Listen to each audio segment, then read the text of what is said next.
We're going to jump right in. Thank you all for joining us, and happy March 20th. Spring is upon us, and that means planting season. Today, we're talking about programs and assessment tools that can help farmers and ranchers evaluate how to maximize marginal croplands to make sure every acre you plant this year is productive and profitable. I'm David Ferbata with Conservation Technology Information Center. CTIC is one of the oldest public-private partnerships solely dedicated to advancing information on conservation agriculture. Our work over the past 43 years has helped inform research and public policy, and we're an independent resource for farmers and ranchers. Our member organizations stretch across the agriculture value chain and include agribusiness, commodity groups, implementers, nonprofits, associations, media, and other sectors. This community works together to advance conservation on the ground. We rely on this community for your support, and you can learn more about our partners in the membership section of our website at ctic.org. Today's program, Maximizing Marginal Croplands, is in part a preview of our upcoming Conservation in Action Tour.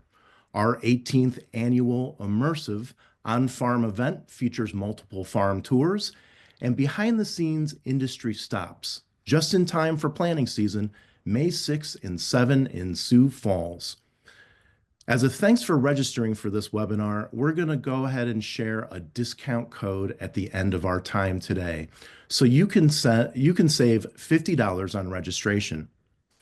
We'll also share a little bit more detail about what we'll be doing on site, so stay tuned to the end for more information and that discount code for the country's premier farm tour. We have an extraordinary lineup of speakers here today, so we're going to jump in. Our program features some presentations and some panel discussions, so there will be plenty of opportunity for those in attendance to ask their questions. Simply click on the Q&A button in your display, and you can direct your questions to me. These questions will not show up in the public view, but rest assured, I'll get to as many of them as time permits. I'll also remind everyone that this webinar is being recorded, and a link to the recording will be sent out to all registrants later today. Our agenda looks like this. We have opening remarks and then an overview of South Dakota's strategy for working with farmers and ranchers to maximize their value, looking closely at one program helping to implement conservation with Second Century Habitat Fund. We'll follow those presentations with a panel discussion where you'll be able to ask your questions to the group. We'll follow that with integrated farm management strategies and assessment tools that allow producers to evaluate ROI in different areas of their operation. Kicking things off today is Ryan Heiniger, Executive Director of CTIC. Ryan grew up on his family's farm in southeast Iowa, where he still farms today. He nurtures pollinator habitat and reserve areas on his land on the banks of the Mississippi River, where he grows corn and soybeans. Hello, Ryan. Morning, good afternoon. Thank you so much, David. I'm going to be extremely brief with my remarks, and certainly want to just thank all of our partners that have assembled today to share their own insights and expertise and knowledge so that we can continue to come together as a community and take the successes from South Dakota and see it broadened across the landscape and the country. I also want to especially thank Syngenta as one of our sponsors for the upcoming tour that David alluded to, and really hope to see as many of you as possible May 6th and 7th in South Dakota. I know it's not bird hunting season, but it is planting season and a special time of year, of course, for farmers to see the life cycle renewed again. And so I guess what I want to do is I'll take off my executive director hat for a moment and put on my fourth generation farm kid hat from an Iowa producer standpoint, as well as that of a lifelong sportsman myself, to just underscore that we have done the same approach on our farm, looking at those zones of fields that are just chronically not productive. They may produce bushels, but they might not produce a net profit. And how can wildlife habitat, pollinator habitat boost the bottom line, as well as keep that quality of life going for our community and certainly for our family that enjoys out of doors once all the bushels have been put in the grain bins. And so whether you're specifically looking at this from an economic standpoint, whether you're an avid bird hunter or big game hunter like we are, or for other reasons, just intrinsic to see more monarch butterflies come up and down the flyway. These kind of tools and approaches, they truly do have that triple win opportunity. And for me, it was a journey that sparked in 2015 with some new ideas and partnerships and technologies. And I know those have continued to be refined, and a lot more technology is available today, and even going forward to, again, look at the economics and prove out just how the bottom line can be enhanced. So again, thank you all for being here today. I really am excited about our 18th tour and the first time that it's come to the Great Plains. And we'll look forward to all the insights from our guests. Thank you. Thank you, Ryan. We're grateful for our next speaker today for making time in his schedule to join us. Kevin Roebling is Secretary of South Dakota Game, Fish, and Parks. He's been leading the agency since 2021, and he is charged with managing the state's natural resources and programs. He grew up on a family farm in Minnesota, where he grew to love hunting and outdoor life, and continues his passion for farming and all things outdoors today in South Dakota. He's going to talk about South Dakota's strategy and work in habitat development and the role of public-private partnerships in working with landowners. The Secretary has made time to stay on for our panel discussion, so please take this opportunity to connect with him using the Q&A feature on your display. Send your questions to me, and I'll relay them to the Secretary during this panel discussion coming up in just a little bit. Welcome, Mr. Secretary. Well, thank you, David, and it's a pleasure to be here. I want to first thank CTIC for hosting us, and also I want to thank Syngenta for putting on this webinar. What a great opportunity to tell our story as to what we're doing here in South Dakota when it comes to profitability in ag and how we can influence that profitability through different land use practices. I am a fourth-generation farm kid from southern Minnesota, but I am a first-generation cow-calf producer in South Dakota. I started my cow herd about 10 years ago, and I've been continuing that on throughout this career as well. I took a turn to wildlife management through SDSU, Go Jacks. I have a very special place in my heart for that university. And I've been here now 21 years here in South Dakota. So I love this place. I love what South Dakota has to offer. And I will likely never go back to my roots. But my roots are here now, starting my family farm operation right here, just a few miles from Pierre, South Dakota now. Why I'm so passionate about this is because the ag community and the conservation community can really come together, and we can talk about this commonality of profitability, economics to the producer, both rancher and farmer. And there's a lot of common ground here. I find this being a very inspirational conversation when it comes to diversifying farmer ranch operations and ultimately trying to make the farmer more profitable when it comes to taking those marginal row crop acres, those wet, saturated bottoms, those gravelly hilltops. But the one here in South Dakota that we really focus on is the high salinity areas, the places where you see those salt flats where, they'll be white on top of the soil. Those are really net drag yield acres, acres that are not producing for the producer. And precision agriculture has allowed us to do just that, really focus on those acres that are not being productive, that are really drag acres when it comes to your actual production history, your APH. And that is what we're really focused on here today with the Working Lands programs, other programs that the department offers, the FSA offers, even NRCS offers, and collectively together, our whole goal, even as a wildlife agency, everybody looks at me like, aren't you in charge of game, fish, and parks? And why do you care so much about agriculture? Well, it's because of South Dakota's 90% privately owned. And without ensuring that ranchers are sustainable, ensuring that farmers, are profitable, and making sure the economics work with conservation, the wildlife sector goes away if we don't. This is a team effort for sure.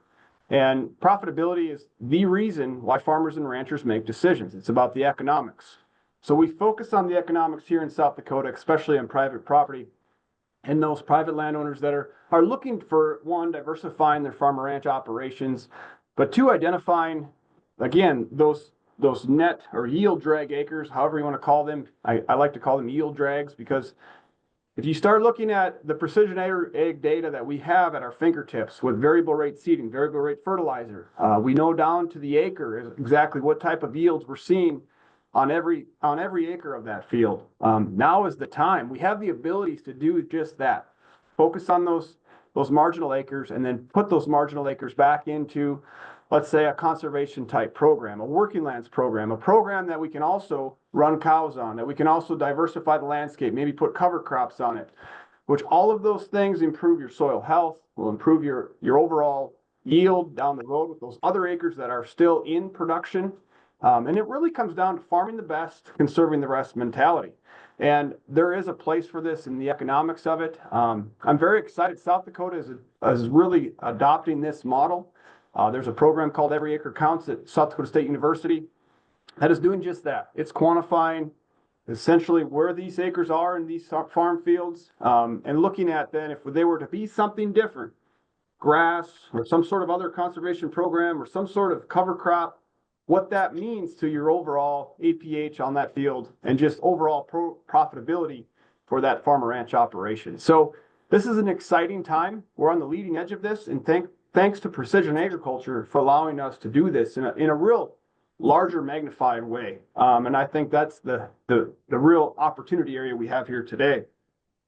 So one of those programs, and I'm going to kick things off over to Liz Curl real soon, but one of those programs we have in South Dakota is the Second Century Working Lands Program. It is a program geared towards a 5 or 10 year commitment. It's meant to be very versatile. It's meant to be very less bureaucratic, if you will, when it comes to stipulations and enrollment eligibility requirements. And that's what it's made for. It's made for a producer that wants to stick a 10-acre field into grass potentially, or a 20-acre field into grass, and maybe wants to hay or graze it every year. It is a working lands program. And there are some working lands programs that are hard to do those types of activities on when it comes to, a general CRP contract, for example. Great program, but there's things that you can and can't do. This working lands program is much more flexible, allows producers to make their decisions. It also then pays the incentive payment on top of that. And it's meant to be a more versatile type of working lands program. And it's really been popular in South Dakota. And we're really proud to talk about how that program, taking again those yield drag acres out of production, is improving the economics and the profitability of these farm and ranch operations. And it's also introducing potentially cattle back on the landscape in places where we lost those cattle. And an ag banker likes that farm and ranch diversity. They like to see income sources come from, the row crop sector, but also potentially the livestock sector. And that's what this program will also allow folks to accomplish and do. So with that, I'm excited to be here, excited to take questions along the way. The byproduct of all this is productive wildlife habitat, improved soil health, improves water quality. The list goes on and on and on. And we're proud to be a part of that as Game Fishing Park. So I'm going to turn things over to Liz Curl. She is the executive director of the Second Century Habitat Initiative, or Fund, we call it. And Liz, take it away. Thank you. Thank you for the introduction, Kevin, and thank you to CTIC for asking us to be on, as well as Syngenta for sponsoring. We're excited to highlight Second Century and what we have to. So my presentation is going to be about how we're bringing back South Dakota's grasslands. Again, my name is Liz Curl. I'm the executive director. I just started in January, so be kind with your questions because still learning, but have a good grip on them. Okay, so I think when we're talking about Second Century, the best way to kind of talk about like our mission and our vision overall is to talk about what a true conservationist is. And a true conservationist is a man who knows that the world is not given to him by his fathers, but borrowed from his children. And so when we talk about second century, we're not only thinking about what we're doing today, but how it affects the future generations. So our mission is to be advocates of habitat stewards, collaborate with community partners, and conservation leaders that benefit all of South Dakota. So you'll see through our programs that we have a huge collaboration network, and we depend highly on every one of them in order to make our programs work. And then we restore the pheasant habitat and raise awareness through South Dakota's strong outdoor heritage and for pheasant hunting for future generations. Again, highlighting the importance of making those decisions now that will affect the future generations. So why is it important what we do? So I kind of group them into 4 categories: wildlife and biodiversity, ag sustainability, soil and water quality, and preserving our outdoor heritage. When we're talking about wildlife and diversity, we're talking about putting nesting habitats and food sources back out there for the wildlife to have somewhere to go. Ag sustainability, we work closely with our farmers and ranchers to make sure that we're helping them make the best decisions for what's happening on their land. And then soil and water health or water quality, those all just kind of come back into play when we're talking about what we're doing. We're putting seed back into the ground, we're building the root system, we're keeping that water there, and then we're filtering everything before it gets to our water sources. Preserving the outdoor heritage, for those of you that don't know, South Dakota is highly reliant on 2 things, ag and tourism. And so what we're doing is helping build those relationships with our ag producers to make sure that they're able to keep that land into healthy habitats, and then ensuring that we have that strong place for people to come back and hunt. So what's our recipe for success? How does second century make this all work? So initially we'll have a landowner contact us, or one of our biologists, whether it's Pheasants Forever, Ducks Unlimited, or Game Fish and Parks, and they'll have identified a spot that just really isn't being a productive area for them. They're pumping all the extra resources into it, and it's just not doing what they needed to do. So that ag producer will work with the biologist. Then they'll contact Second Century. We give them a diverse seed mix, and then we're able to do that through grants and donor funds. So those are the 3 things that make our program successful in order to convert into the increased soil health, the erosion control, the water quality, the 10 years of biodiversity. The great thing about Second Century is we've got 10-year programs. So we're keeping that habitat out there for 10 years and making that impact for as long as we possibly can. The other great thing, like Kevin alluded to, was the working lands program that we're able to offer. So ranchers are able to take that ground after 3 years, because we need an establishment period for that grass to get it going. And so they are able to take and graze it or hay it or whatever they need to do in order to make that work. And all of that increases their bottom line. Putting less fertilizer out there, they're spending less time trying to make a profit on it, and they're being able to make it work for them. So those are the things that we end up getting from this recipe. Second Century has 3 programs right now. The RCPP kind of falls into the working lands, but it's got a special part, so I separated out. Working lands program is one that we established in 2019, and we've been running ever since. It provides both financial and technical assistance. And then again, the producers are able to utilize that ground while it's in the process. Sioux River Cup is kind of an interesting one for us because this is a federal and state incentive. Second Century has found some private donors that are willing to put money towards it to fund certain areas. And so that's kind of our role in that one. What the Sioux River Cup does is it takes and applies buffer strips along waterways, and it's able to filter the soil, or filter soil and all of that good stuff before it gets into the rivers. South Dakota is highly dependent on our rivers to serve both of our cities and residents, and so it's really important that we have a high water quality going down these streams and rivers. And then the RCPP, as you can see, is pending currently. but it plays on our working lands program, but also adds some woody habitat conservation in there as well. So we're able to put in shelter belts and windbreaks and that kind of good small cover for the winters, because as we all know, they're not always easy to deal with. So talking a little bit more about our RCPP, our funds are paused at the national level, but we're looking for those to be freed up here in the next couple months. So we're able to put 25 acres of windbreaks and shelter belts per year into that, as well as having the tree plantings involved.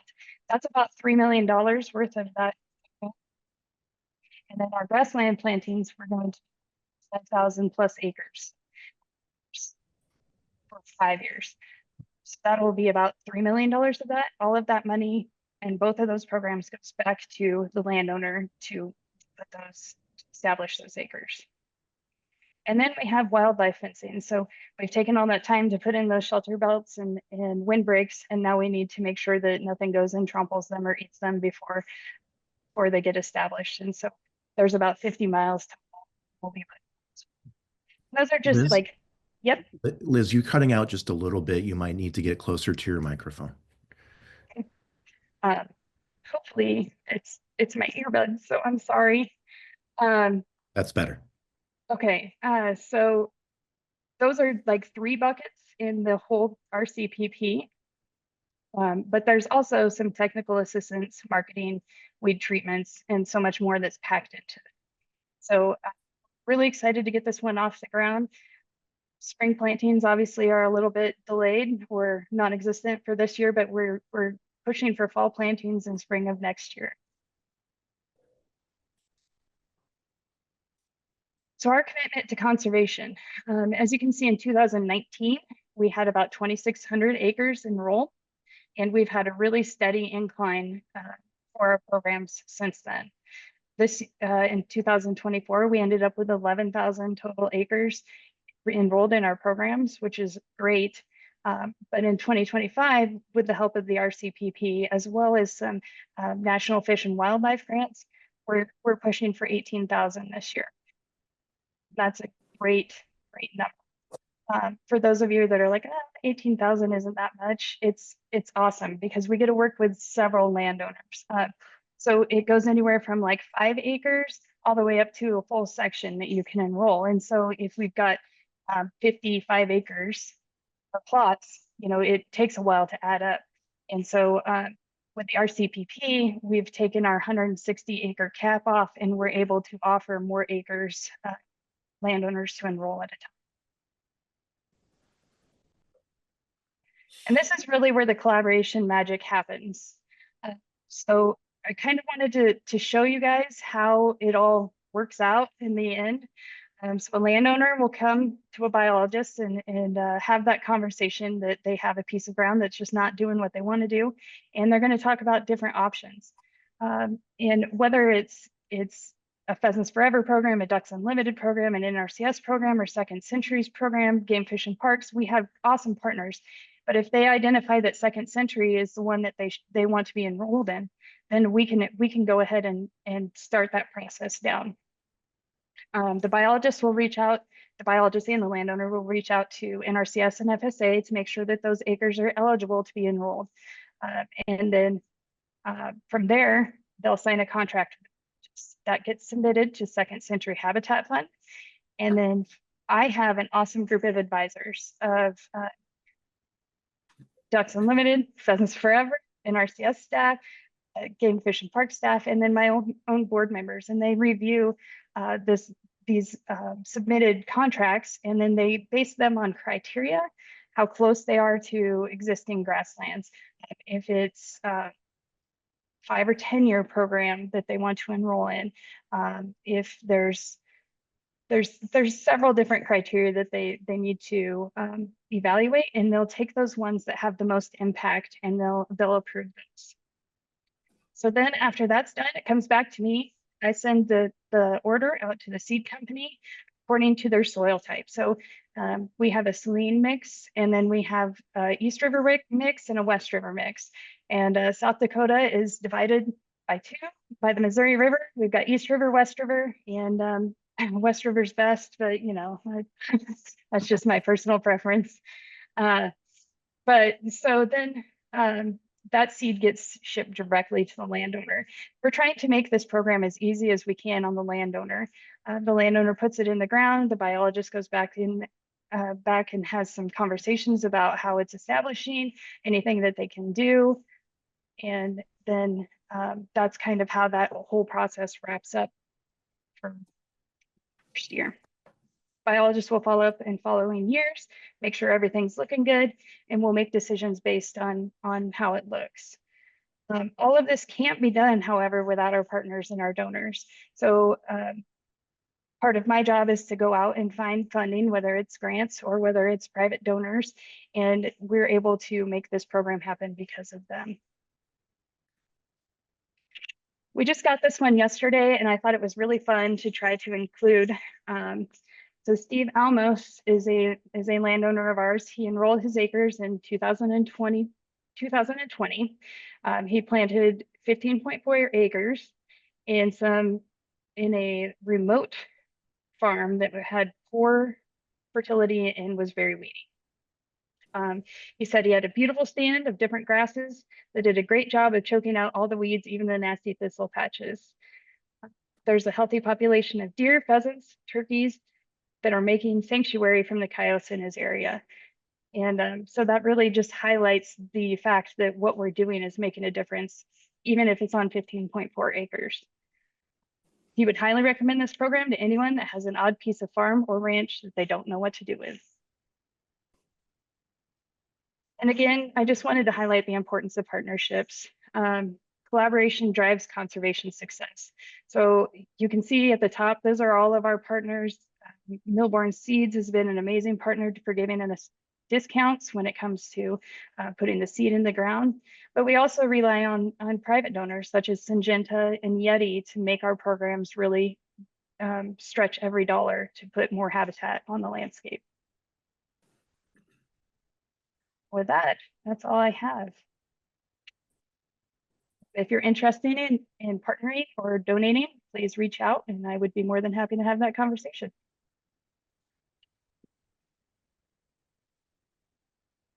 Great. Thank you, Liz.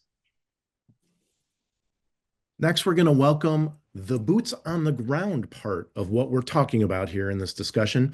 It's my pleasure to welcome Melvin and Janice Gimbel, owners and operators of Wolf Creek Ranch, and John Mayrose, private lands habitat biologist with South Dakota Game and Fish.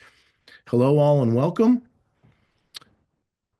I would love to start here with Melvin and Janice. And I wonder if you could tell us a little bit about your operation. What do you do up there in Ree Heights? Good afternoon. Thank you for having us on. We operate a cow-calf operation is our main goal with some small grain alfalfa and wild hay as our feed source for our cattle as well as a pasture. And our mission statement is dedicated to soil health, animal welfare, environmental stewardship, and a high quality food product while protecting the land for the future generations. That's great. What do you, I'm sorry, go ahead, Jan. No, go ahead. That's fine. What are you most proud of up there with all the stuff that you're doing? I love my cattle. Yes, and we raise grass-fed, finished. So, you know, we spend a lot of time with them. That is, you know, but we farm too, but at our age, we do what we enjoy and we enjoy the cattle. So we're moving them every 3 days, couple herds. So, you know, it's busy, it's time consuming. We do a lot. We get the exercise, but we're out there looking at the land. We don't do all the modern things. We actually, one of us, you know, walks and actually puts in the post, and you're looking, and you're every year they're seeing different things as we get into these programs. And we're doing the same with our soil. as in our cropland. We're trying to try new things. We do cover crops and rotation, you know, not just the same thing all the time. Diversity is a big thing for us, and protecting the environment for future generations. That's great. And you have some of your property as part of the Second Habitat Fund. Can you tell me a little bit about how you found them, and did you have any experience with reserve programs prior to that? And what does your reserve look like with Second Century? Years ago, we had a soil, not soil bank, but bank for Equip and the CSP are Yeah. two programs that we've participated in the past, and we're always looking for, you know, CSP teaches you how to do something for 5 years, and then you don't get to re-enroll in the same. So it's just a learning, and we're all about learning new things. We go to a lot of workshops and we like the field tours. We take classes to the South Dakota Grazing Coalition office, you know, grazing school. The South Dakota Soil Health Coalition office offers a school every year. So those are things that, you know, education is the key, and we're always willing to learn. So we have used things in the past, but we found out about this program through John Mayros, and he has been very helpful. But all of these young people in these organizations like Ducks Unlimited and you know, Pheasants Forever and the Game Fish Park, they all work together, and if one of them can't help us, another one will. So that's been very beneficial. We love the collaboration, and they're open to ideas and open to help us with our questions. So it's been a great positive experience for us. That's great. Before we get into what it means for you on your land, John, why don't you tell us a little bit about what is your role, and how do you work with landowners to help them manage maybe their marginal acres? Yeah. Well, thanks for having me. And so I'm the private lands habitat biologist. I'm based here in the central part of the state. And honestly, the phone's always going off. Someone's calling, trying to see what's out there. And a lot of that's from our partners spreading words on things. And then our biggest partner, the landowners, they're talking amongst themselves too. And you know, how that works is you go out there, you meet with them, and you listen, you hear what their operation is, you understand where they're at, and then, you know, you ask some of those simple questions like, what are your goals? Where do you see this down the road? What's your goal here? And then my job there is to help navigate to get them there, you know, whether it's through, you know, a CRP contract, Second Century, one of our programs, or Ducks Unlimited. And we work well with our partners. I think we do an incredible job in South Dakota with our collaborative network with all of our partners, because we're not, you know, project hungry, grabbing it, being it's our thing. We're doing what's best for the landowner. So we help navigate to put them with who they need to be in touch with to make their goals happen. And yeah, it's just it's real exciting, and I love listening to like the history of someone's operation and seeing and being able to tour their properties, learn what they're doing, and just like the developing those relations with everybody. It's just great. And what's that technical assistance look like from you on an ongoing basis? So just seeing what they have going on, and you know, if they say, hey, I've got some marginal acres, what can we do here?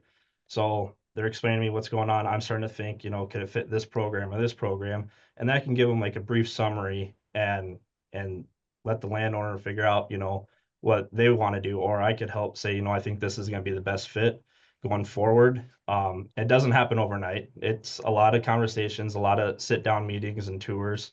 And then sometimes you sit and you meet with them, and you know, you think of another program. I might know a little bit about it, but let's set up a second meeting. I'm gonna bring another guy or gal with me, and we'll just do it all together, and then we'll assist any way we can till that project's completed. So we're not just, hey, call someone else, they can do this. We're, at least in our area, you know, we're working well with each other to see that landowner get their goal, bring it to the finish line, and just be there for that assistance any way possible.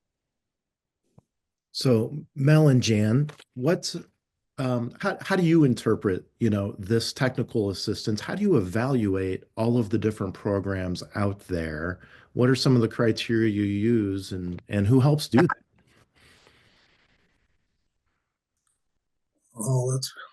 Well, I guess when we have an issue with our land, like we do in this situation, and sometimes it's not we can't control the weather, and a lot of ours is based on the weather. Where we live, we have weather events now. We never had those before. So we now have wind events where we have the blowing dirt, and then we also have rain events. So that's causing us to lose some of our cropland. So we needed something to help us. So we ask, we'll go to our local NRCS.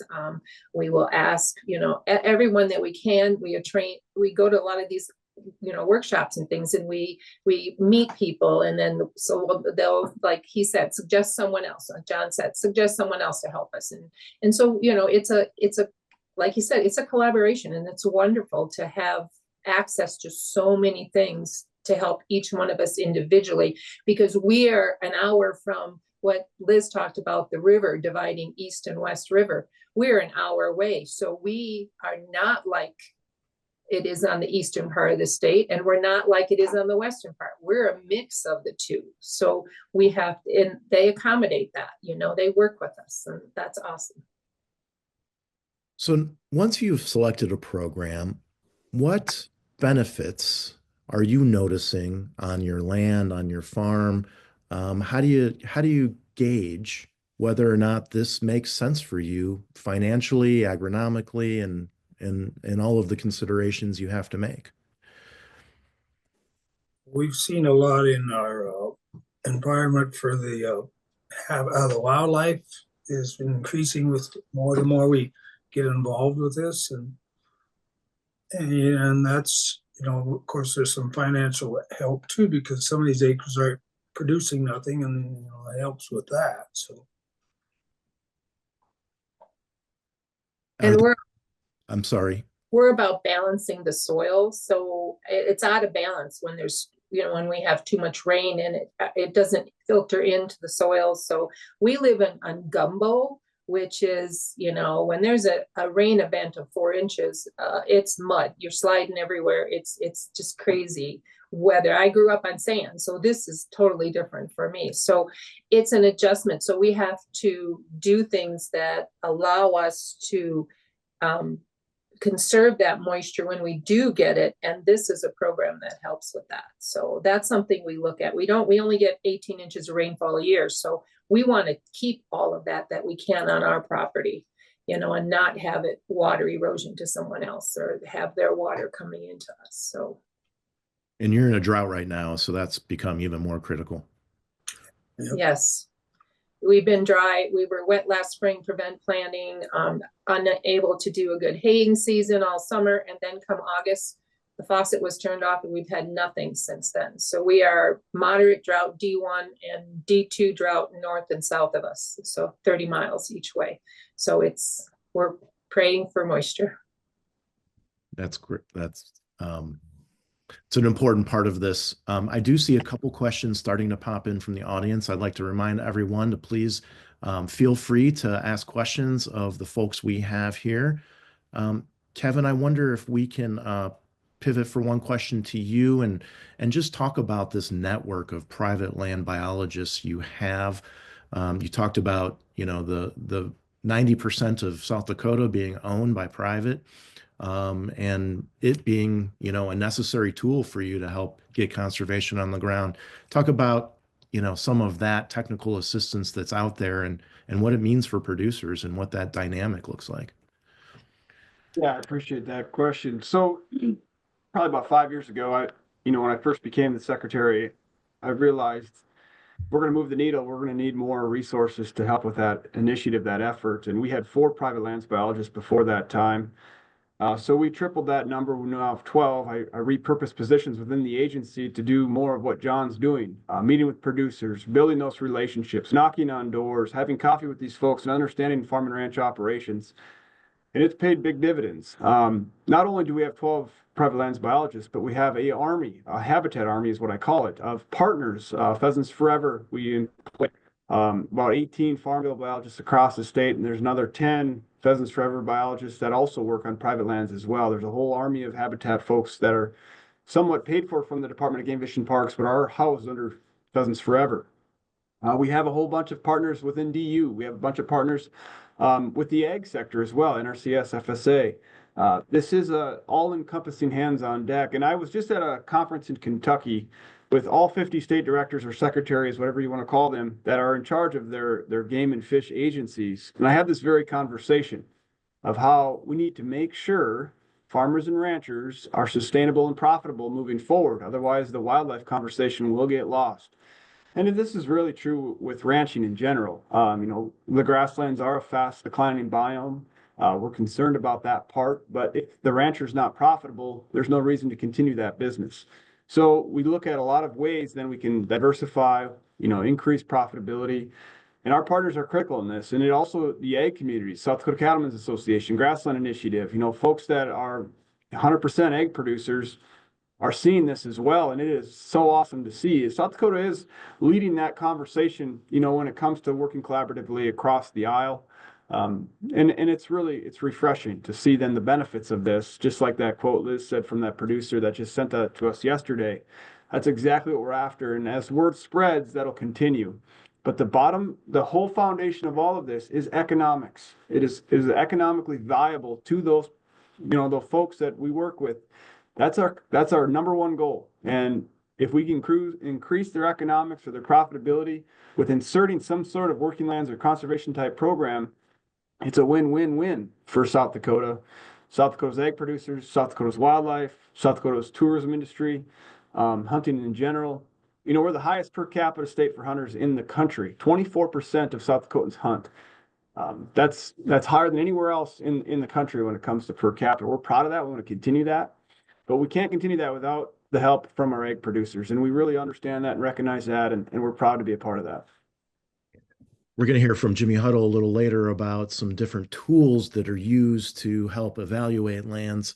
But Kevin, I'm wondering if you offer any infrastructure. You talked about data in your opening remarks and the importance of precision agriculture and being able to identify those lands and then manage them.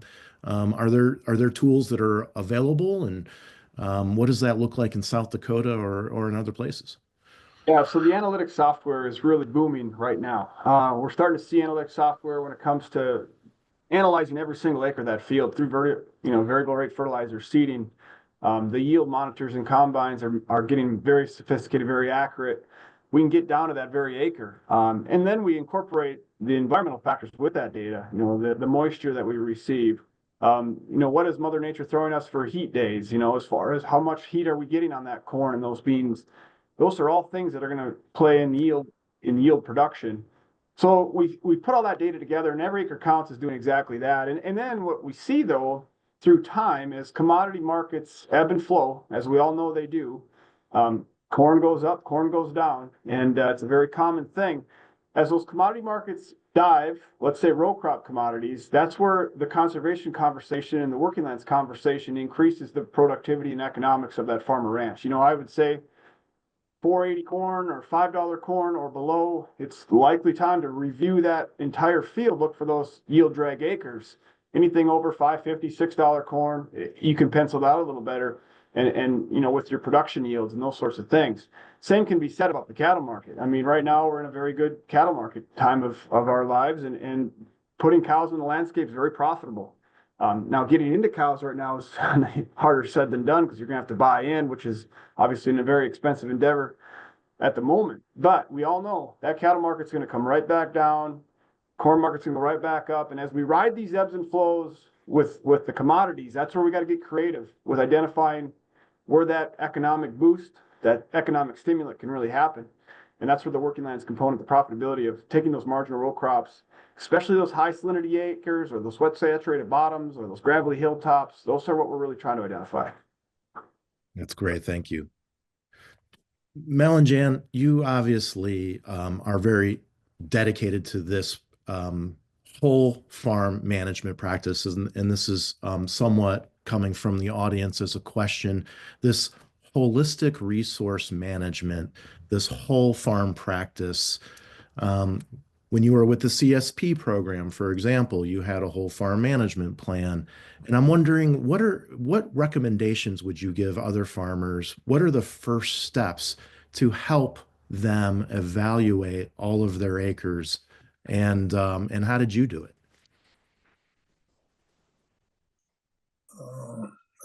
Go ahead. Well, I guess when we saw an issue, like I said, we were into education. I'm a retired teacher, so education is so important, and it's continual. We're all continual learners. So if you are dealing with something on your operation, you need to look at who will help you. When we took he took the South Dakota Grassland Coalition's class. It was a 3-day class, and learned things that, he thought he was a rancher. He knew all this stuff. Well, there's so much more to learn. And so when I retired, I took the class, and I learned some things he didn't know. And then they have an extension program that helps you with that. And then the Soil Health Coalition, they're doing things like this, and they have these organizations work with them. So every time we go somewhere, they're there and you can visit with them. And it's been awesome just to look at what issues we're dealing with. We've been part of research projects. If they come knocking on our door and it's going to help somebody else, we'll do it. If it helps nature, we'll do it. We want to be a part of nature, not apart from nature. So that's our focus, and anything we can do to accomplish that, we will do. And it's not always profitable for us in some ways, but when we see the wildlife on our land, when it's not on the neighbors because they're doing different practices, when we do have people, driving by asking, what are you doing? Why are you doing that? And we're always willing to share and educate. That's great. And of course, there's trade-offs. And I'm glad you mentioned, it's not always beneficial. I think sometimes we do a disservice to the rest of producers by not looking realistically at the challenges they face. And I wonder if you could share a little bit about the trade-offs that you experience in your operation when you're looking at either putting area in reserve or other practices that you do, like with cover crops. Are there trade-offs? And Well, we did a full season cover crop one year, and it was actually kind of turned out to be a dry fall, and it extended our pasture, our grazing. We wasn't having to feed as early as we would otherwise. So there's diversity, and we try to do things, where when we do a cover crop, we expect to be able to graze that, because that, then the cattle are fertilizing it and they're tromping it down, and then we can always plant into it, and sometimes we have to crimp it or roll it or whatever to take care of it. But the living root, the whole soil health is, I taught nutrition, and now I'm into soil nutrition, because this is something that's so important. And you see that we try to mimic nature. So when we see things that we were doing on our land, monoculture, sometimes we think, oh, that's not me, that's not nature. So how can we mimic nature? And that is just, the benefits have increased the wildlife, and the negatives have been, it's challenging. You're learning, but there's resources out there. You just have to find them. And South Dakota is awesome to live in, and try and, they're exposing us to them all the time. They're always around us. John, you're one of those resources that are out there. And I'm curious as to how you have this conversation with producers about this whole farm management planning and becoming a holistic vantage point for people to make decisions, and how often are those changing? Right. Well, there's always new programs coming out there too. So you really have to do your homework, learn the ins and outs of these programs. So when you're out there with a farmer or rancher, hear what they're doing, where they want to go with it, being able to navigate. And sometimes there's multiple options that they would qualify for or that makes sense to do. But you can give them the pros and the cons, you know, like some simple things as, hey, this is maybe a little bit less money, but way less, or there's way more ease of mind. There's not so much red tape, if you will, on the contracts and things like that. So you have those trade-offs, and it depends on what that landowner, you know, values more, like more ease of mind, or if they're chasing dollars, you know, and or just simple economics, you know, it's like, yeah, it's an investment, but overall, this is going to pay for itself, and you're going to be more profitable. You're going to increase diversity. You're going to manage your grass better, you know, all these different things that, I mean, it can go any different direction. And it's just constant conversations and working, understanding the programs, and just being able to navigate that, figure out what's going to work best for them. So there's a lot of conversations to be had, and just, you know, there's no simple recipe for one direct route. It's going to change. It's ever evolving. So we have to be flexible too, and being able to learn and educate and share different things out there, and just figure out what works best. What's that first conversation sound like when you are talking to someone who doesn't have a farm management plan? So usually, just for me, I like to ask if they like to drink coffee, and if they got time to go sit down and have a few cups, because there's a lot to talk about. And I don't think I've ever had a meeting with someone that didn't take at least like an hour, and usually it might be 3 hours too, because there's a lot to talk about. But you also don't want to bombard them, because it's a lot to take in too. As a rancher farmer, maybe it's the first time you've heard about some of these programs. So it's key to listen. But yeah, how that starts is someone will hand off my information that a landowner had reached out to, or it's just neighbors or other landowners or family, and they say, hey, get in touch with this person. So that receive that phone call, email, text, find some free time that we can just sit down together, meet each other. You know, it's not like I'm from, you know, Game Fish. I'm John with Game Fish. I want to meet you. I want to be part of this community too. We're in this together. And just sit down, have those conversations, learn the history of their operation, and then phone calls. And then usually I have to do some homework after that meeting. And then the key thing is to keep in touch. We get lots of phone calls with lots of people. You're juggling many projects at once. So be a good note taker, and then keep those conversations going, and then, you know, filter in people that we need to bring into the circle, or you know, or get some other technical assistance from someone else, more insight on other programs, or bring those folks to another meeting, and then have a second meeting, and then really hash out some of those details. And then it comes back to the drawing board, figuring out some more things, and then, you know, contracts are drawn up, you know, maps of what the layout's gonna look like, and then sign the paperwork, and then reach out again after the project's done, and check on things. And it's just snowballs, and it keeps the, you know, very seldom is a project finished and then you lose total connection with those landowners. Usually it's like, well, I think I might want to do this over here, or what can you do over here? Or I've got my brother, he's got this over here. Let's go meet him. Do you got time tomorrow? You know, things like that. So it's never you're just do it, you're done. Those conversations are always being had and always rolling into new ones. And yeah. So we often hear that cost is a big barrier. But it sounds like what you're describing is more operational fit, and just really understanding the nuances of every operation. And is that a fair summary, or is there more to that barrier conversation?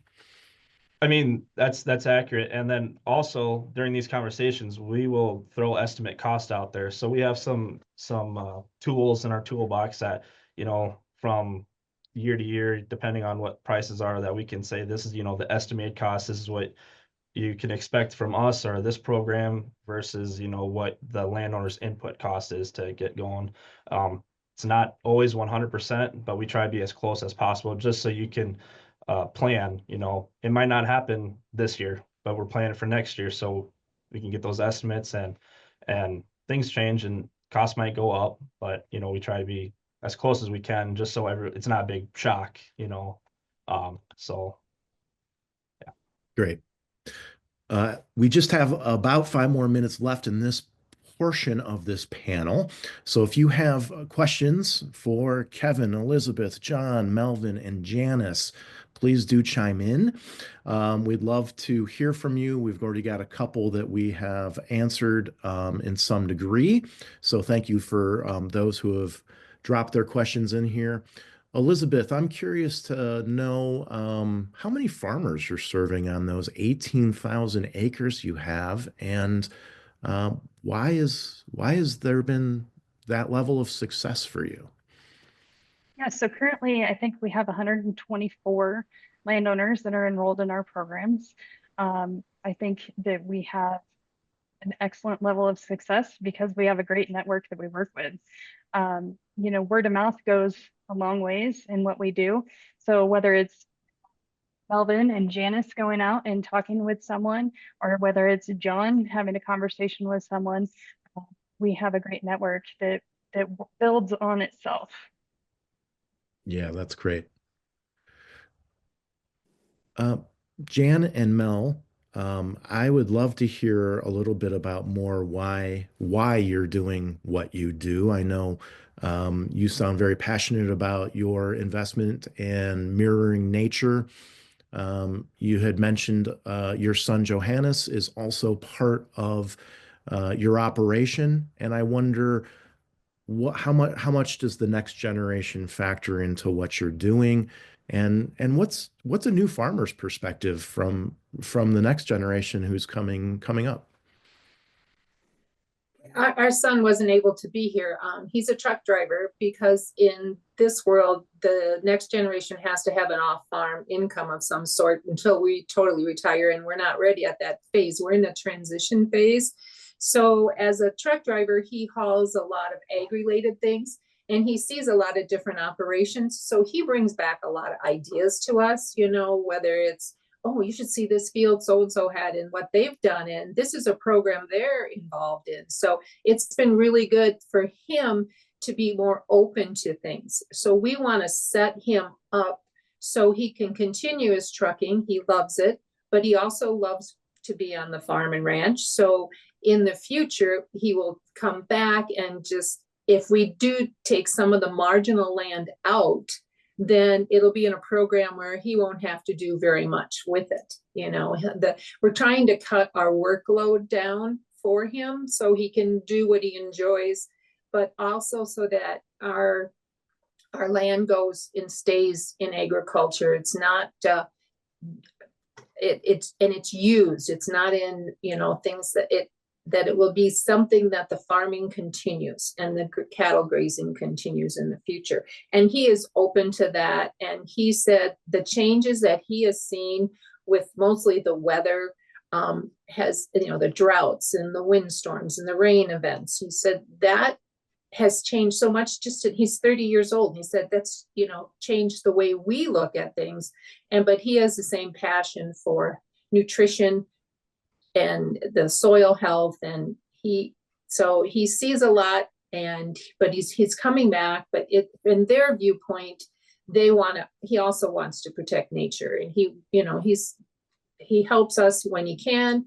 And calving is coming up for us in May, and he will be not trucking then, but right now he's busy hauling cattle or hauling hay or farm equipment, whatever. He's just established his own business, and so we help him with that, and he helps us. But as we phase out, we're never going to retire completely because we love it too much. We love the actual taking care of the land. Well, I think you summarized nicely how you have worked to armor your land and keep it resilient to some of those severe weather events that are happening, as many farmers say, more frequently than they used to in their lifetimes. And is that something that you feel like the next generation sees, identifies, and is going to continue those practices to and maybe expand on the great work that you've done? Yeah, and I think around us, we see the younger generation looking at ways of reducing their inputs because input costs have just risen so much. And you're going to be more profitable if you can reduce those. So things that we do, my husband enjoys feeding cattle, but bale grazing is something that he's done. So that's something on the cattle side, but on the soil health side, putting some of this like marginal land into this where we don't, we're cutting the input costs because we're not having to try and farm that and then end up, being in prevent plant often because we had too much rain or, just different things, or having to replant because we've had a windstorm come in and take the crop that started. So, it on both sides of it, we look at that and we think that's important.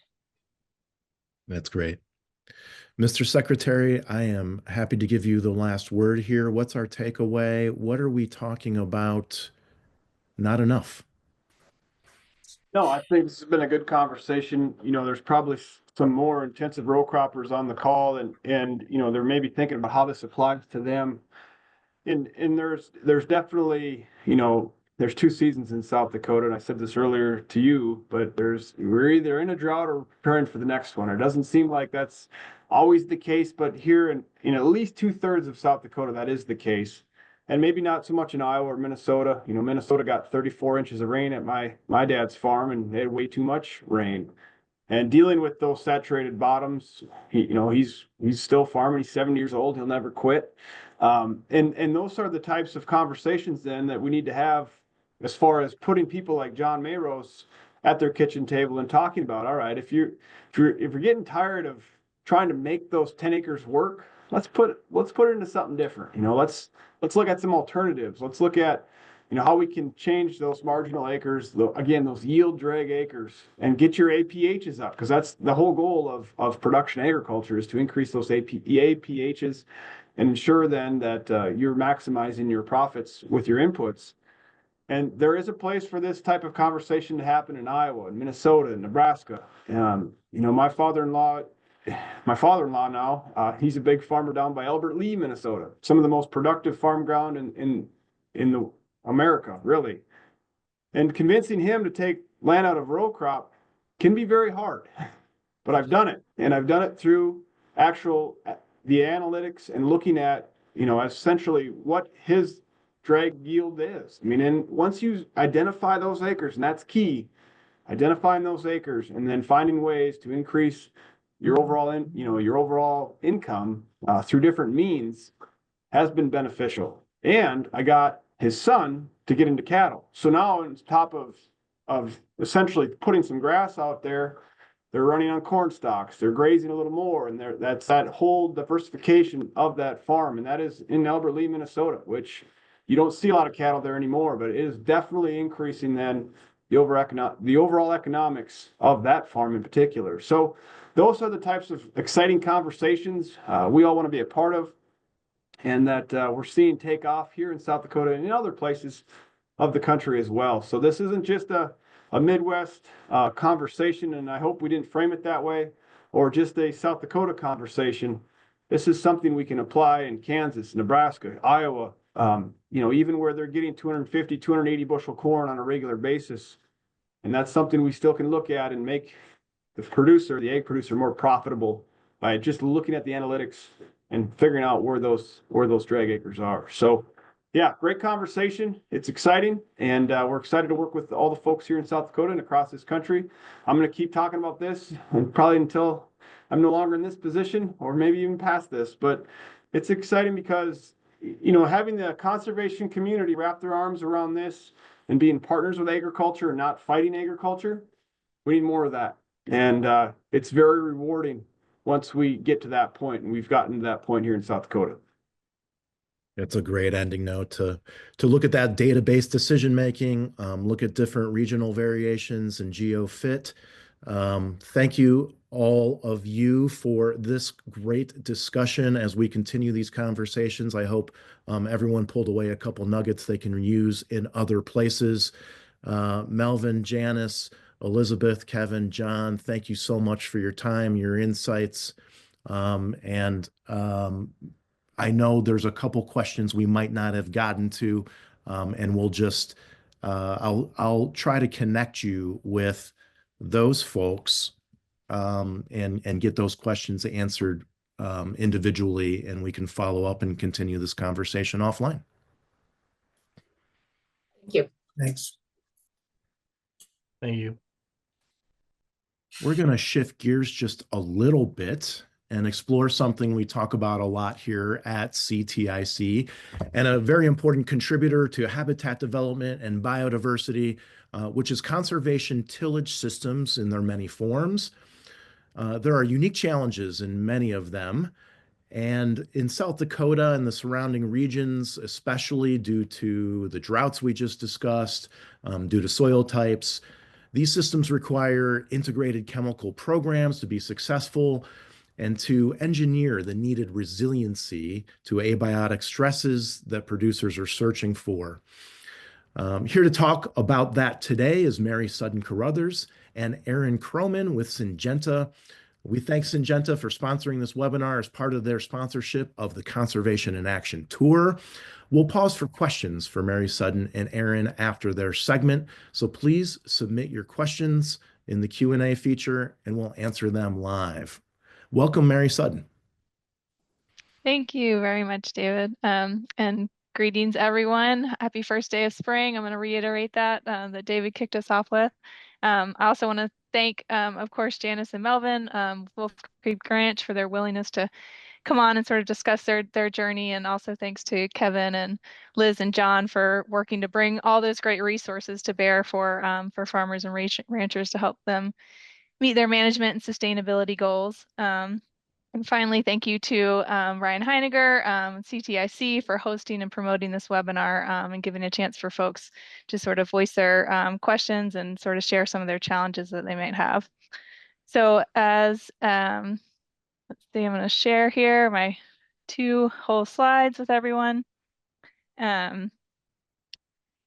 So I'm Mary Sudden-Carruthers. I'm Stewardship Manager here with Syngenta. I'm based out of beautiful Greensboro, North Carolina. It's where our crop protection headquarters are, and where growers are keenly aware of some of those challenges of planning for long-term resiliency. You know, conditions like last year with early season drought followed by historic and devastating Hurricane Helene in the fall really hammers that home for growers and others alike. So I'm going to give you a very quick overview of stewardship at Syngenta, touching on some of the key areas of focus for us right now before handing it over to my colleague Aaron, our South Dakota agronomist, who's going to speak on some of those sort of practical considerations for products and programs that are really going to be applicable at the regional level. So some of our stewardship approach has sort of evolved and grown in ambition, and it's where it is today, in part because we were really early adopters and setting some bold targets and holding ourselves accountable. So one of our enduring projects is our Operation Pollinator project. Much like what you heard from Liz, we've been helping to improve biodiversity on farms by adding pollinator habitat to those marginal areas. So instead of sort of those grass seed mix, we're looking at pollinator seed mix to benefit not only those sort of insect pollinators, but it also helps, you know, reduce soil erosion and increase habitat connectivity. So this and other efforts were captured in our good growth plan. We've now sort of transitioned and involved that to some really ambitious global sustainability goals that are focused on increasing yields while reducing environmental impact, improving soil health and biodiversity, amongst some other goals. So we all are keenly aware of how important it is to manage insects and weeds and disease for good crop protection. Stewardship really is managing those pests while also protecting the health and safety of our applicators and the environment. And so this means stewardship starts early on and extends sort of across our business, from creating new chemistries, formulating new products with added environmental considerations, to how we think about packaging them safely, to considering application technologies that are going to minimize drift, to helping growers track and manage their stewardship efforts with field level tools like our suite of CropWise products, CropWise Sustainability being one of them, to sort of track their metrics and level set against other growers in their region. And that goes all the way to sort of the disposal of the product. So it's really this sort of end-to-end look at sustainability. To do this successfully, we have to work really closely with farmers, with pesticide applicators, with folks that are out there treating seed, with our retail partners, and sort of continually share best practices to create resources that help everyone use our products safely. And importantly, we're trying to bring that information back to regulators so that they can incorporate those best practices and the industry standard ways of doing things into the pesticide risk assessments, so that those risk assessments are actually reflective of real world conditions. Lately, we've been doing a deep dive into advocating for endangered species mitigations on labels that are clear, that are achievable, that are effective, and that are necessary. We don't want stuff out there that's not necessary based on what we're seeing with the risk assessment. And so we're constantly working with the industry and EPA to find ways to get new chemistries sort of out to farmers as fast as we can. So we recognize that farmers are amazing stewards of their land, and we see our stewardship initiative sort of as a way to champion those efforts and support those efforts. Our technologies and our stewardship practices go hand in hand. So this could look like precision application technology that keeps the products where they need to be, reduces those input costs that we just heard about as being a real barrier to growers' profitability, and new innovative products that sort of have these dual benefits. So they can preserve yield from biotic stresses like pathogens, but they also are going to improve the resilience of that crop to heat and drought through improved water use efficiencies. So a big part of our efforts in building these partnerships is to, like Kevin said, build it across that sort of agriculture and conservation sector. So we can make strides in both of these areas at the same time. They're not mutually exclusive, they're mutually beneficial. So we're proving that, productive in farming and environmental stewardship can go hand in hand. And a big part of doing that is working with partners like CTIC. So CTIC's diverse membership is a real strength. We've collaborated with many of the other members of CTIC, the Nature Conservancy, Sand County Foundation, here our local land grant university, NC State. Today we're going to get to hear from another member, Precision Risk Management, and it's all about sort of simultaneously pushing together in the same direction, but in different areas. So CTIC is out there on the ground with growers who are, taking risk to implement these new practices. We recognize it's a risk to the grower to change their program to go to something like no-till or cover crop, and having folks like CTIC who can sort of create that feedback loop and help us understand, what are the current challenges out there? Is it product innovation? Is it regulations? Is it making sure that the practices are economically viable for farmers? We want to hear that so we can sort of carry that forward through Syngenta and through our partnerships. And of course, we have our own boots on the ground to help us tackle grower problems. And so that's what my colleague Aaron is going to dive into next. So after you hear from him, I'd love to hear your thoughts or answer any questions that you might have about what we're doing with stewardship at Syngenta.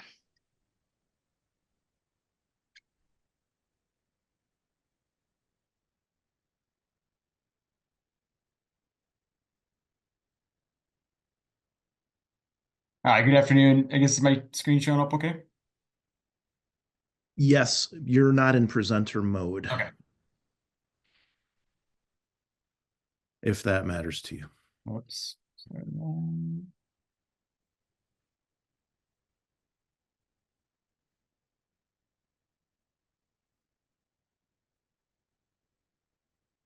There you go. Good. All right. All right. Good afternoon, everybody. I appreciate the time this afternoon. I'm gonna share a little information on kind of weed management or I guess considerations in reduced tillage scenarios. It's not a challenge to go to no-till or reduced till as far as a weed management perspective. We just need to look at things just a little bit differently. I'm also going to add a little information on how we address or look at introducing cover crops and some of the implications of utilizing a herbicide program has on those particular cover crops. And if there's any questions at the end, I'd be happy to answer some of those as well. I guess one of the big things that I answer a lot of questions on today is really about this herbicide resistance. And I think there's a lot of things that we can be doing, one, to prevent herbicide resistance. There's a lot of weeds that are gaining resistance to a lot of the chemistries that are being applied today, and in some cases they are being misapplied, which is resulting or into that resistance. But it is kind of a big thing that's going on in the industry. And again, there's things that we can be doing about it. And really the time to act is now. We can't let weeds continue to get a hold of our chemistries and becoming resistant. It is not a thing that's going to be great for the future, especially as, the more resistance issues that we have, the more herbicides that we're going to have to apply it on some of these crops. And we just want to avoid trying to get to continued resistance across the countryside. All right, so as we look into this reduced tillage, no-till applications, really what we need to really look at is that start clean, stay clean. Initially, there's going to be a lot of weeds that are going to be coming up in that springtime, and without tillage, obviously we're going to have to take care of those at some point in time. There's going to be some winter annuals that they do germinate in the fall, such as mare's tail and pennycress, that they kind of germinate in the fall, and then they rosette out, survive the winter, and then once the temperature gets warm enough, they do bolt and are some of the first weeds that we do visually see out in our fields in the spring.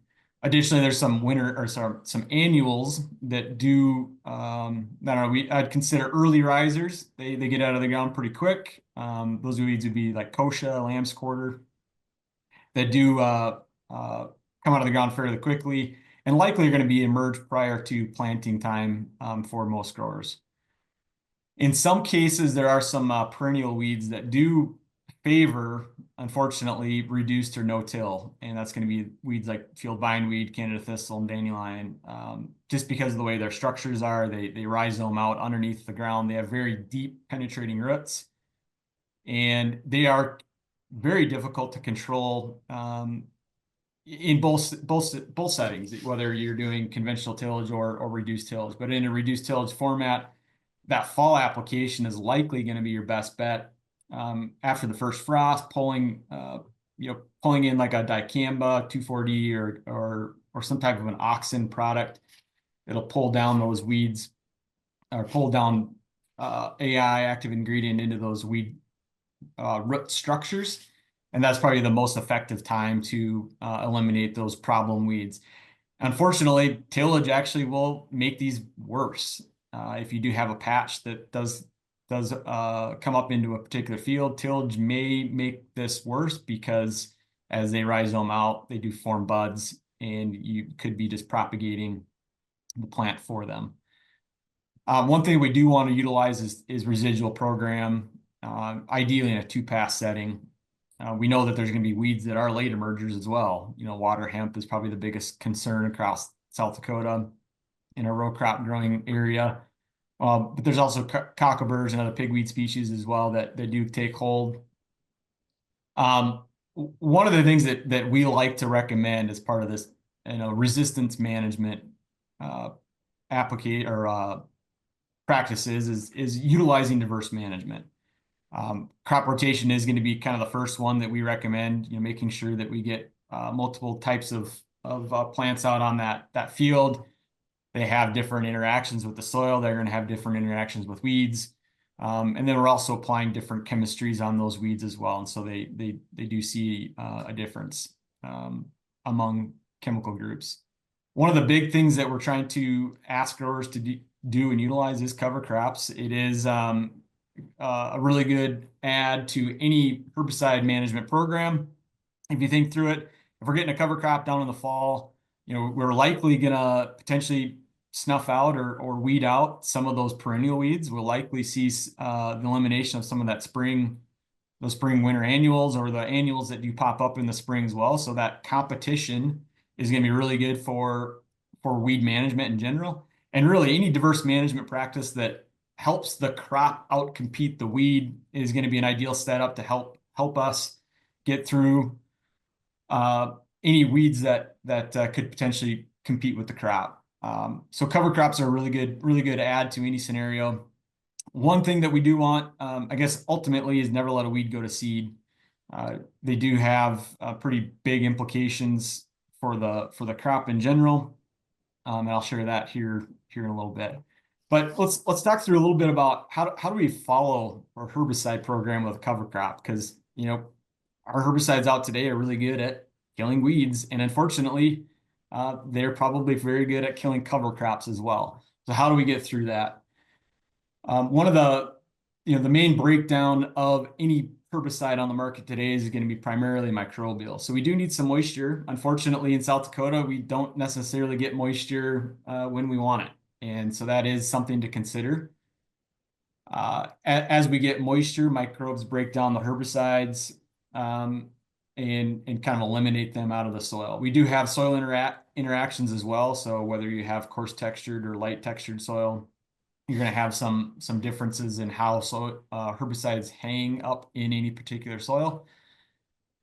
Generally speaking, across most labeled herbicides, and this would be inside Syngenta or outside Syngenta, most crop rotations are going to be that 4 to 18 months, depending on where you're coming from or where you're going to. And this would be typical corn soy rotation. I know there's other rotated crops here in South Dakota even, but generally speaking, across the board, 4 to 18 months is what you're going to get when you look at any herbicide label for rotations. And I'll speak to that here in a second. I do have an example that I'll show you. As I mentioned, environment's going to be a major factor on how herbicides break down in the soil. We do need, like I said, we do need some moisture to help microbes break those down. And so that's going to be a big factor. The drier it gets, the longer it's going to take. One thing that I do want to note, and this is important because I do get this question a lot on one, which cover crops to utilize, but then two, can you graze and feed? Unfortunately, most labels that you look at today, they do have a do not allow grazing and feeding of cover crops. I do want to call that out. While we know that there's a lot of livestock that is in South Dakota and across the states in general, unfortunately, we can't really use these cover crops to feed the crop. We need to utilize these cover crops for soil health and then for weed competition as well. One thing that I do want to note is that anytime you put a cover crop on, we do want to terminate these as close to planting as we can, preferably prior to planting, whether that's through herbicide program or even rolling and crimping is an option as well. But we do want to terminate these, and the main reason is they're going to compete with the crop for nutrients to some degree, and then more importantly, probably moisture, especially in South Dakota, as we potentially could be a little more limited on moisture. And they do have an impact on the crop as well. So if you think through it, once you plant your crop, everything else becomes a weed, because that's your driver on that particular field at that particular time. So anytime you have something else out there that's competing with the crop, it becomes a weed at that point. So that even these cover crops, while they're good and they do have really good benefits as far as weed control and soil health benefits, once that crop's in the ground and is emerging, we do have potential yield loss if it is competing with the crop. Generally speaking, even if the stover, the residue is left in the field, is probably not going to be available for that crop that season. It is turning over that soil a little bit, and it's probably going to be available for that next crop at best. So that's one thing to consider as you go through considerations for cover crops. We do need to terminate those appropriately. So here's an example of a herbicide label. This is our Acuron herbicide program, or herbicide label. And you can see here the rotation restrictions on this label. Generally speaking, 4 to 18 months is kind of what I mentioned here. Cereal crops, small grains is going to be at that 4 months. There's going to be a chunk of products there, a chunk of crops that are going to be at 10 months, and then the rest are at 18. And unfortunately, it costs a lot of money for chemical companies to invest into determining residuals or to try to figure out what kind of rotations are going to be for every single crop on the market. It's just not feasible. It costs quite a bit of money for chemical companies to invest that time and resource into identifying every single crop on the market. And so generally speaking, most are going to look at the primary crops that are in production. And that's kind of where most labels are going to fall. So if you're not in a primary crop, as you see on this screen, you're likely going to fall into that 18-month rotation restriction. Additionally, I have some commentary from our label on cover crops. As you can see, we encourage the use of cover crops, but as it says on the label there, do not graze or feed to livestock. In most cases, what I'd recommend is a field bioassay test. So if you're looking at going to a cover crop, there's one of two things you can do. You can grab some soil out of the field and put it into a planter box, for instance, and plant your cover crop and see what grows. That'd be one way to determine, if there's any residual activity out of the herbicide. Alternatively, you can go ahead and plant some cover crop into the field that you're going to utilize on a small little strip, and then figure out what grows. That's going to be kind of the best way to understand if a cover crop is going to survive any herbicide application that was made prior in the year. Generally speaking, this is a white paper that we have out on Syngenta herbicides. As you can see, generally speaking, cereals are going to be a little bit better as far as a lower risk going to a cover crop in the fall. So after you get through the season on either corn, soybeans, or wheat, generally speaking, cereals are going to be your best bet as far as a choice of cover crop. Brassicas and legumes are going to be a little bit more higher risk. And again, that's going to depend on how much moisture we've had in the soil or in the year, and then the rates of products that we're going out there as well. But generally, if you're in that four-month time frame, cereals are going to be your best bet. And those are probably okay. You get into the rye, especially they have that allelopathic toxin that is released that does compete or limit the growth of a lot or germination of a lot of weeds. And so that is actually a really good choice for weed control. And they're very highly competitive as well. With that said, that's kind of what I had for herbicide carryover and herbicides in general, I guess, when you're looking at reduced till or no till. Great, Aaron. Thank you so much for that. One question coming in from the audience is for either of you, whoever is brave enough. At what point does interseeding, overseeding, or flying on cover crops in established crops not impact yields? This is becoming more popular to utilize the field for post-crop harvest for grazing livestock. So I see you already nodding, Aaron. Yeah. So generally speaking, when you're looking at our crops like soybeans, corn, you can throw sunflowers in there as well. Generally speaking, that early to mid vegetative stage is where the biggest impact that a weed would have on the crop. So if you're looking like on corn, that V2 to V8 stage is going to have the biggest impact on yield. So we definitely don't want any weed, and in that case, a cover crop would be a weed. We don't want that competition. So if the later you get in the year, and a lot of those applications or those fly-on applications would be made probably at tassel or right around there. Those would be okay. Generally speaking, they're gonna follow the soil and they're gonna sit there for a little bit till rain comes, most likely, and they're really not going to get their legs out of the ground very far. They're not going to really compete with the crop too much. So I think those are okay late in the season. That's going to be an okay application. And another question from the audience: in the example herbicide label you showed, can you feed to cattle if you plant after 18 months, or are you still flirting with the window?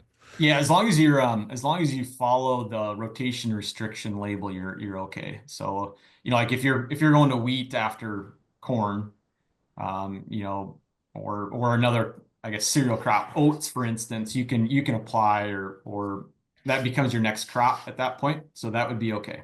Yep. as long as you follow that rotation restriction.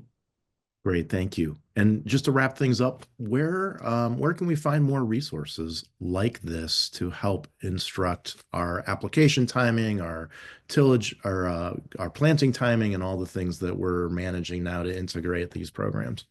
Yeah, so probably the best resource to get the local feel is go to our Syngenta US website, and there is a rep finder on there. Where you can type in your location and it'll connect you to one of our local sales reps. And either they can answer the question or they can connect you with someone like myself that would be able to answer that question. Great, thank you.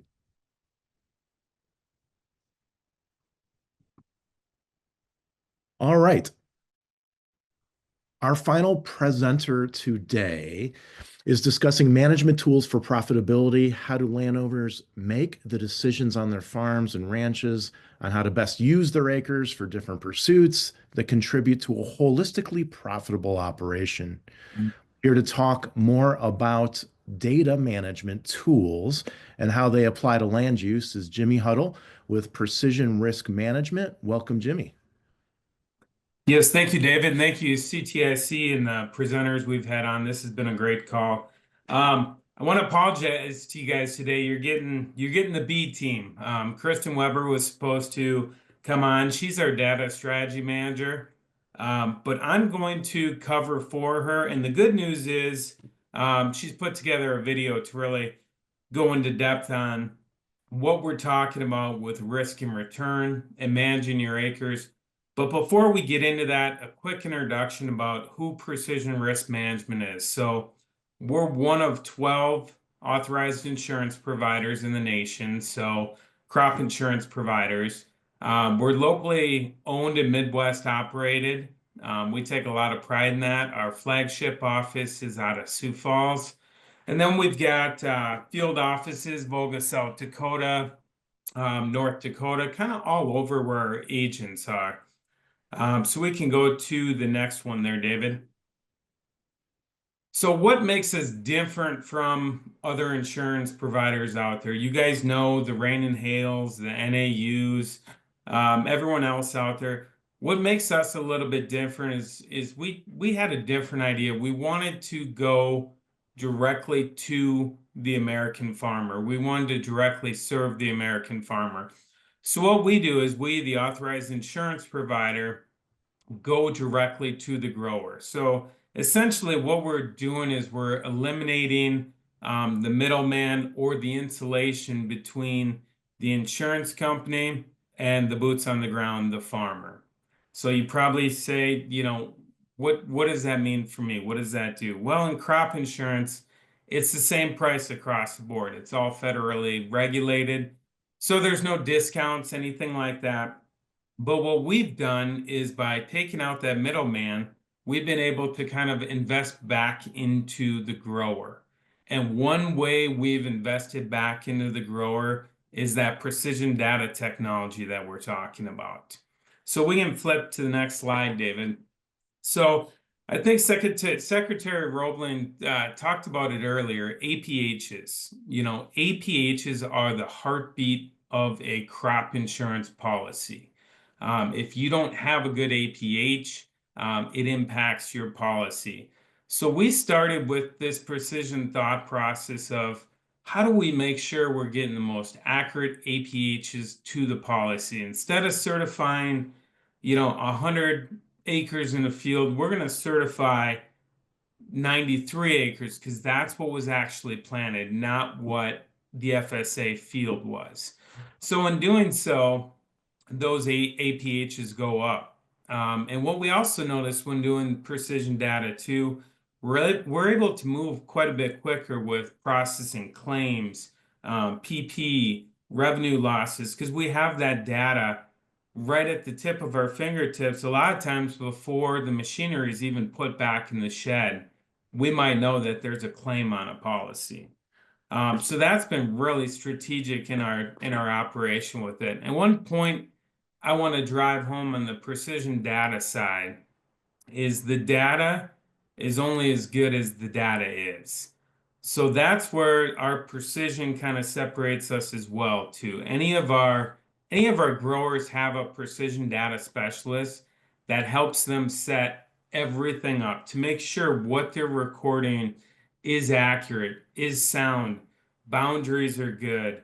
The data we're reading in, there's no holes in it. There wasn't recording that happened going down the road. So we go through and we set that all up and make sure everything is accurate to bring it to a policy. Well, about a year and a half, 2 years ago, we got to the point where we said, well, we've got all this data, we're bringing it to policy, we're increasing their APHs, but what more? This data is so powerful. You know, what can we do next with this data? So a lot of times what we realize when we're bringing in this data is these marginal acres we're talking about this call. We noticed this and looked at it and started to put, you know, trials to, you know, what ifs. What if we didn't farm over this seven acre corner? How would that look? And actually putting, you know, real inputs to that down to the field level. How did it impact things? How does price movement impact that on the crops that we talked about earlier? And then last but not least, you know, with this precision data, we've got, you know, going back, you know, we like to have, you know, 3, 4, 5 years. So you're not making a knee-jerk reaction, you know, based off of what happened during one season. You're seeing how this field has performed over quite a few growing seasons before you make a decision on what to do with those marginal acres. So with that, we can kick right into Kristen Weber's video, and then I can field any questions afterwards. Welcome, everyone. I'm Kristen Weber. I'm the Data Strategy Manager for Precision Risk Management, and we are thrilled to announce our new risk management tool to aid our customers with data-driven field-level insights.